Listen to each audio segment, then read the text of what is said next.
오늘 시편은 우리에게 세 가지 모양의 세 가지 모습의 기도를 우리에게 들려주는데요.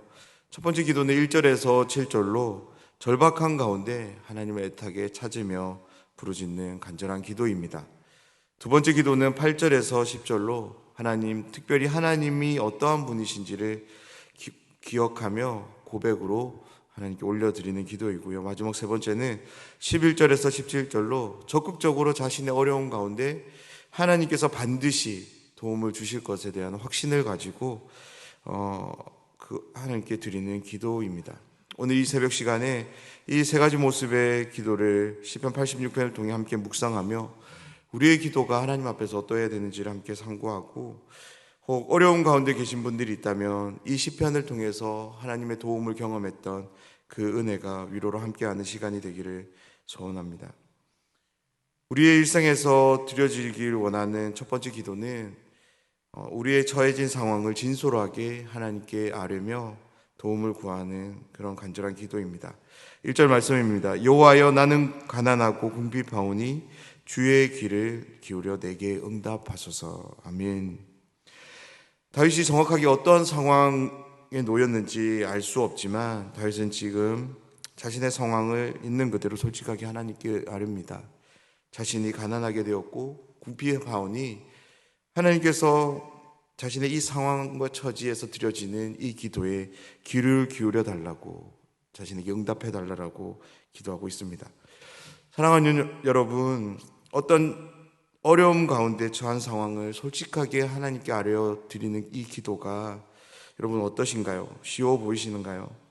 만약 쉬워 보이시는 분이 계신다면 계속적으로 하나님 앞에 이 쉬움을 유지해 가셨으면 좋겠습니다. 어떤 상황 가운데서도 계속적으로 그 상황을 진솔하게 하나님께 아뢰어 드리는 그런 기도를 드리셨으면 좋겠습니다. 그런데 막상 우리가 이러한 어려움 가운데 놓이게 되면 내가 지금 처한 입장과 처지, 형편과 상황을 있는 그대로 솔직하게 하나님께 아뢰어 기도드리는 것이 결코 쉽지 않습니다. 왜냐하면 범죄한 우리 인생들은 어떤 절망적인 상황을 마주하게 되면 기도하기보다는 원망이 빠른 존재이기 때문입니다. 원망하는 사람은 자신에게 주어진 어려움을 누군가에게 투영시켜서 탓하려고 하지, 자신의 상황을 있는 그대로 돌이켜보고 하나님을 찾고 기도하지 않습니다. 어려움이 찾아왔을 때 그 상황을 아뢰기 위해서는 하나님의 도움을 받았던 경험이 있어야 됩니다. 그리고 그 도움을 받음으로 인해 하나님을 향한 전적인 신뢰관계가 형성되어져 있어야 합니다. 사랑하는 여러분, 다윗이 이 시를 언제 기록했는지 우리는 알 수 없지만 그는 성경의 인물들 가운데 그 어느 누구보다도 하나님의 손, 여호와의 손의 도움을 많이 경험한 사람이었습니다. 그로 인해 하나님을 신뢰할 수 있는 믿음이 다윗에게 있었던 거죠. 그래서 그는 자신이 지은 여러 시편에서 자신이 급박하고 어려운 상황에 놓였을 때 하나님을 찾고 간구하는 그런 시를 우리는 쉽게 찾아볼 수 있습니다. 그렇습니다.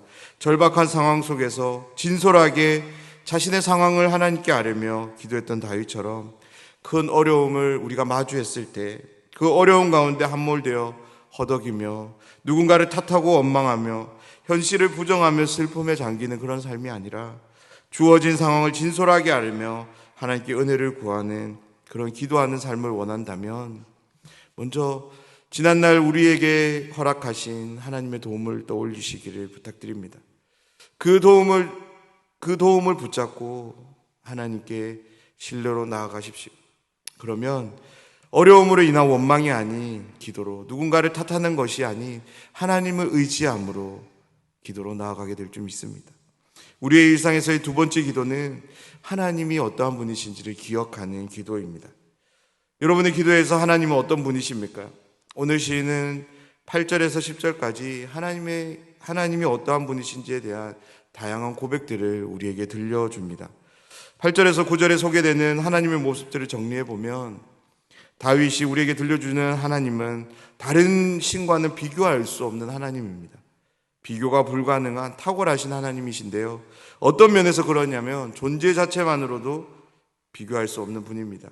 행함에 있어서도 그렇습니다. 다윗은 하나님의 창조에 기인해서 하나님의 놀라움을 전하는데요. 그로 인해 위대한 분으로 하나님만이 하나님 되심을 고백하고 있습니다. 이 다윗의 고백적 기도를 보면서 지금 비록 다윗은 육체적으로는 가난하고 궁핍함으로 인해 어려움을 겪고 있지만 그의 영혼만큼은 그 어느 누구보다도 부유하다는 생각이 듭니다. 사랑하는 여러분, 하나님을 믿는, 하나님을 사랑하는 신자들에게 있어서 정말로 배불러야 할 것은 육신이 아닌 영혼인 줄 믿습니다. 저는 우리의 기도에 이 기도가 함께하기를 소원하는데요. 사랑하는 여러분, 기도가 무엇입니까? 기도는 하나님의 뜻을 받아들이는 것입니다. 내 생각을 관철시키기 위해 기도하는 것은 바른 기도가 아닙니다. 바른 기도는 어떤 상황 속에서 내 생각을 내려놓기 위해서, 하나님의 생각을 붙잡기 위해서 드리는 간구입니다. 기도라는 그 고요한 시간을 통해서 내 안에 계속적으로 메아리치는 그 모든 소리들을 잠재우고 하나님의 소리를 듣기 위해 하나님께 나아가는 시간, 그것이 바로 기도인 거죠. 그런 점에서 더 깊은 기도를 위해서 우리에게 필요한 자세가 있다면 그것은 하나님을 고백하는 것입니다. 오늘 시인처럼, 다윗처럼 하나님이 어떤 분이신지를 우리가 기억할 때, 우리가 하나님을 인정하며 고백으로 나아갈 때 우리는 우리의 모든 생각과 소리들을 내려놓을 수 있을 것이기 때문입니다. 한 가지 예를 들어보겠습니다. 우리가 하나님의 전능하심을 기억할 때 그것을 믿음으로 고백한다면 그 전능하신 하나님 앞에서 내 생각을 관철시킬 수 있을까요? 위로의 하나님을 우리가 기억한다면, 그 하나님을 떠올린다면 우리는 어떤 슬픔이 와도 더 이상 그 슬픔을 부여잡고 나쁜 상황 가운데로 나아가지 않게 될 것입니다. 왜냐하면 그 하나님의 위로가 우리의 모든 슬픔 가운데 함께하며 그 슬픔을 기쁨으로 바꾸어 주실 것이기 때문입니다. 하나님의 전능하심 앞에서 우리의 지혜와 우리의 능력은 정말로 보잘것없는 것입니다. 하나님의 위로 앞에서 우리의 슬픔은 더 이상 슬픔이 아닙니다. 14절 말씀은 다시금 하나님을 기억하는 기도로 이끄는데요. 14절 말씀을 제가 한번 읽어드리겠습니다. 하나님이여, 교만한 자들이 일어나 나를 치고 포악한 자의 무리가 내 영혼을 찾아 싸우며 자기 앞에 줄을 두지 아니하였나이다. 시인은 다시 애통하는 마음으로 하나님을 찾고 기도합니다. 시인의 기도의 내용은 이렇습니다. 교만한 자들이 일어나고 포악한 무리가 자신을 찾는데 그들에게는 당신의 이름이 안중에도 없습니다 라고 하나님께 호소합니다. 하나님의 이름이 없는 자들의 모습이 어떻습니까? 성경은 그들은 패악하고 자비가 없는 자로 우리에게 들려주고 있습니다. 그렇게 자비가 없는 자들이 자신을 찾을 때 그 위협이 얼마나 클까요? 그때 시인이 붙잡는 것이 무엇이냐면 하나님의 성품입니다. 15절 말씀입니다. 시인은 하나님의 성품을 이렇게 떠올립니다. 먼저 긍휼히 여기시는 분으로 시작해서 두 번째는 은혜를 베푸시는 분으로, 그리고 노하기를 더디하시는 분으로, 최종적으로 인자와 진실이 풍성한 분으로 다윗은 노래하고 있습니다. 어려운 가운데 있습니다. 긍휼히 여기시는 하나님이 나와 함께 한다면 어려운 가운데 있는 그 영혼을 가만히 내버려 두실까요? 은혜를 베푸시는 분이십니다.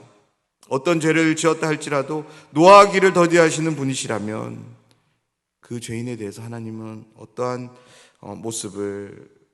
모습으로 함께 하실까요? 인자와 진실이 풍성하신 하나님이시라면 어려움에 놓인 사람이 더 이상 어려운 가운데 있게 하실까요? 그럴 수 없습니다. 앞서 고백한 것처럼 지금 그 상황이 스월, 즉 음부와 같은 절망적인 상황에 빠졌다 할지라도 하나님은 그곳에서 건져주실 것입니다. 사랑하는 여러분, 우리가 어려운 가운데서 하나님의 성품을 기억하며 붙잡는 기도가 중요합니다. 왜냐하면 하나님의 성품을 붙잡고 기도할 때 하나님은 그 성품으로 우리와 함께 하시기 때문입니다. 자녀들이 건네는 칭찬의 말 한마디는 아빠의 지갑을 열고 때로는 맛있는 가식을 소환하게 합니다.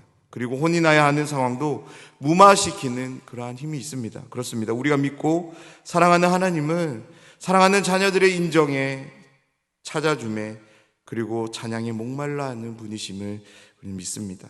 지금도 하나님은 하나님을 찾고 인정하며 기도하는 자녀들에게 가장 좋은 것을 주시는 자상한 아버지심을 믿습니다. 그러니 사랑하는 여러분, 기도하는 중에 마음껏 하나님의 성품을 기억하며 고백하시기를 부탁드립니다. 그 성품을 붙잡고 찬양하시기 바랍니다. 혹시 이전의 일들이 기억나신다면 감사로 하나님께 나아가십시오. 그렇습니다. 우리의 기도가 하나님의 성품을 더욱더 풍성하게 고백하는 기도가 되기를 원합니다. 그러한 고백의 기도를 통해서 하나님을 더욱더 그리고 온전히 신뢰하며 기도하는 우리 모두가 되길 간절히 소원합니다. 마지막 세 번째 기도는 하나님께서 은혜와 도움을 베풀어 주실 것을 확신하며 드리는 기도입니다. 사랑하는 여러분, 우리의 기도가 하나님의 역사를 온전히 신뢰하며 반드시 이루어질 것을 확신하며 드리는 기도가 되길 소원합니다. 우리가 드리는 기도 중 어떤 기도일지라도 아무런 기대와 소망 없이 기도하지 않으시기를 부탁드립니다. 아무리 사소한 기도라 할지라도 하나님께서 반드시 이 기도를 들으신다, 이 기도에 응답해 주신다, 그런 확신을 가지고 기도하셨으면 좋겠습니다. 17절에서 시인은 이렇게 마무리하는데요. 은총의 표적을 내게 보이소서. 그러면 나를 미워하는 그들이 보고 부끄러워하오리니 여호와여, 주는 나를 돕고 위로하시는 이시인이다. 아멘. 사랑하는 여러분, 시인은 우리에게 자신의 상황을 빌어서 하나님을 소개해 주는데요. 하나님을 돕는 분으로, 위로해 주시는 분으로 소개합니다. 다윗을 도우신 하나님께서는 지금 우리와 함께 하시며 저와 여러분 모두를 돕는 분이심을 믿습니다. 정말로 믿으십니까? 그렇다면 이 믿음이 우리의 모든 기도에 함께 하기를 소원합니다. 그렇습니다. 하나님은 우리를 도우시는 분이십니다. 우리를 위로하시는 분이십니다. 그렇다면 우리의 기도가 어때야 될까요? 이 하나님을 의지하며 기억하며 확신을 가지고 기도해야 될 줄 믿습니다. 만약 우리의 기도에 확신이 없다면 그것은 단순히 확신 없는 기도를 하나님께 드리는 것이 아닙니다. 우리의 기도를 들으시는 그 대상이신 하나님을 우리가 확신하지 않는 거예요. 그 하나님을 우리가 신뢰하지 않는 것입니다. 하나님을 확신하십니까? 하나님을 믿으십니까? 그렇다면 우리의 기도가 확신의 기도로 하나님께 나아가야 될 줄 믿습니다. 나의 기도를 들으시고 도움을 주실 것에 대한 분명한 확신으로 기도하시는 여러분 되시기를 간절히 소원합니다.